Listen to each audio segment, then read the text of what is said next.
So here's Jor Kadeen from New Phyrexia, a member of the Mirrored in Resistance. 5/4 first strike with Metalcraft that as long as you control 3 artifacts, creatures you control gets +3/+0, so that's pretty nice little aggressive guy for the mid game. And then of course we've got on the other side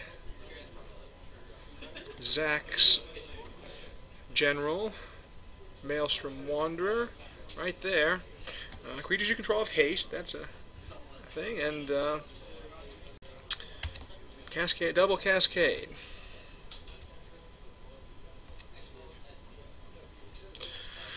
So, and Hanna starts off with one of the most broken cards in Commander with a early Serra Ascendant that's immediately turned on and a 6/6. So, as I've had a discussion with Zach Evans before, Serra Ascendant was before Wizards of the Coast had the higher than your starting life total technology. So, had it been printed later when Commander was a bigger deal, I'm sure that it would not immediately be a 6/6 in this format. That's a pretty strong start with the 6/6 lifelinker on turn 1, followed up with the priest from New Phyrexia, the Soul Warden that does one when the creature comes into play. That's also pretty strong. That looks like Kadama's reach. He's going to go out and ramp a little bit.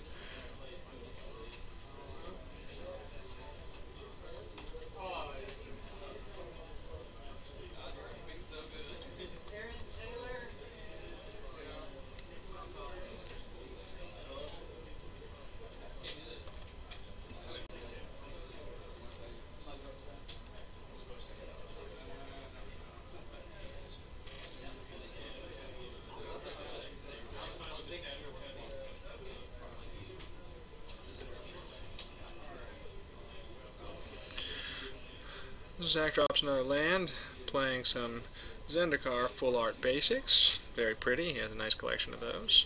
Passes back to Sam, operating on 2 mana, drops Plains. Definitely needs to get in there quickly against Zach's deck, who's going to have a very nice top end. That is well, first of all, takes a trigger off of the, what's the name of that card? I'm going to say that a lot. But another smack with the 6/6 flying lifelinker puts Zach in a difficult spot right there.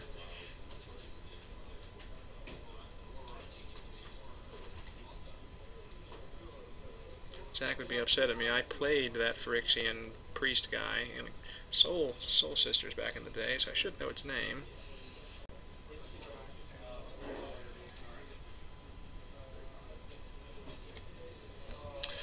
Zach looks like he's just passing the turn. I don't know. There we go. That's a Fate Seal guy away. Spin into Myth, I believe, right there. Put target creature on top of its owner's library, and then Fate Seal 2. So that's a good way to deal with a difficult permanent to otherwise handle. The magic of Archenemy, although blue doesn't, I think it's originally from Time Spiral or Future Sight, something like that. Blue doesn't usually get that kind of permanent control, but the wonders of Commander, you never know what can happen.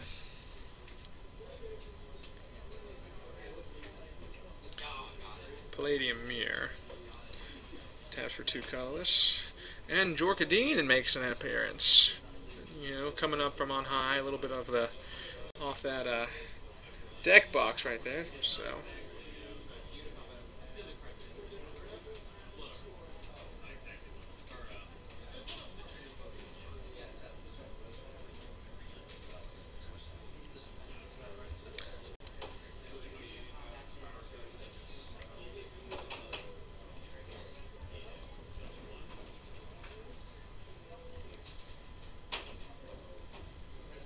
there's a Everflowing Chalice for 1, a little colorless ramp, and that's going to put him one step closer to turning on his Metalcraft, which would be a nice permanent 3/0 buff for the Jor Kadeen side.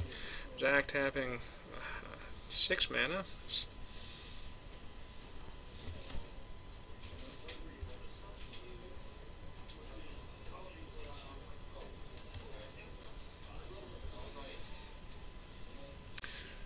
Let me see your deck box so I can figure out what's going on here. Suture Priest, I think that is the right. Thank you, chat window. It is. We're gonna make the boom, Suture Priest. Caltix MTG, thank you very much for showing us that.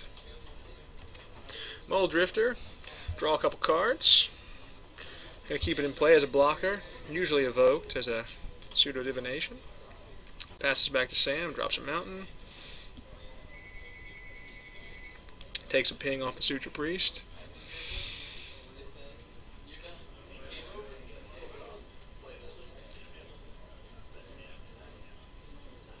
Palladium Mirror, 3 mana.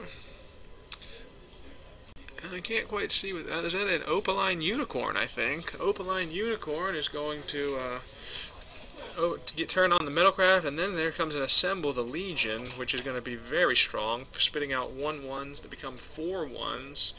And Zach is running into a serious army over there from the Mirrodin Resistance leader. Swing in with the Suture Priest, and of course Jor Kadeen, since everything is buffed up with the Jor Kadeen, and Zach's going to chump here, I'm sure. Well, actually, I'm not sure. He's got enough life. He can survive. And he jumps to the Jor Kadeen on high with the super deck box of superiority. Draw a card. Didn't see what he picked up there. That's a fistful of mana, and I think that is, well, I'm not 100% sure. I know it's something entwined that kills a land, an enchantment, and an artifact, which is excellent against Sam's deck. I think he has turned off the metal. Well, yes, he has turned off the Metalcraft, hit away a threat in the Assemble the Legion, but Sam top decks a Darksteel Citadel, turning his Metalcraft back on, coming in with his commander, and also some buffed little guys. Zach's life drops to a precarious 5, dead on board, but plenty of tricks left and a whole slew of mana, so not over yet.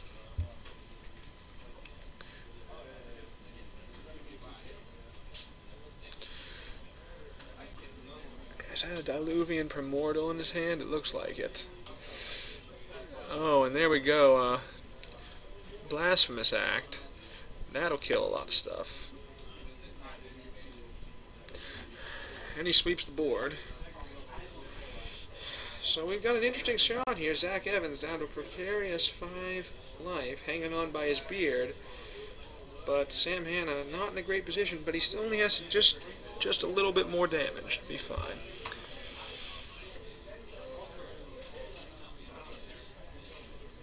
Haven't seen an appearance by Maelstrom Wanderer yet. I assume the first time it comes out, Sam is going to be in trouble. Here comes a Goblin War Driver, and then a Darksteel Plate. It seems like it could be an interesting combination. Battle Cry, Indestructibility. Passes back to Zach, counts up his mana, moves his ABU Duel out for prominence, and there's the general. So we're going to have a Cascade trigger and then another Cascade trigger. I'm not exactly sure what he cascaded into right there, but his deck is full of search effects. There's a combo-licious finish to the Maelstrom Wanderer deck that's going with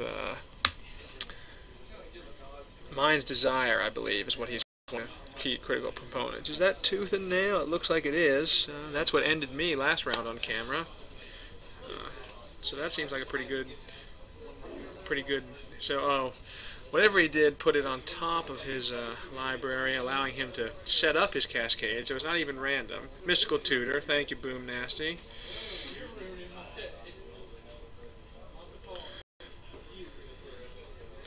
Now,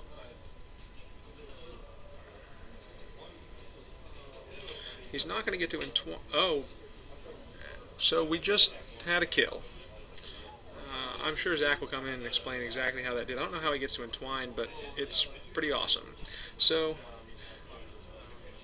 that will that's the power of Maelstrom Wanderer. I've placed it many times. It has a lot of ways to kill you.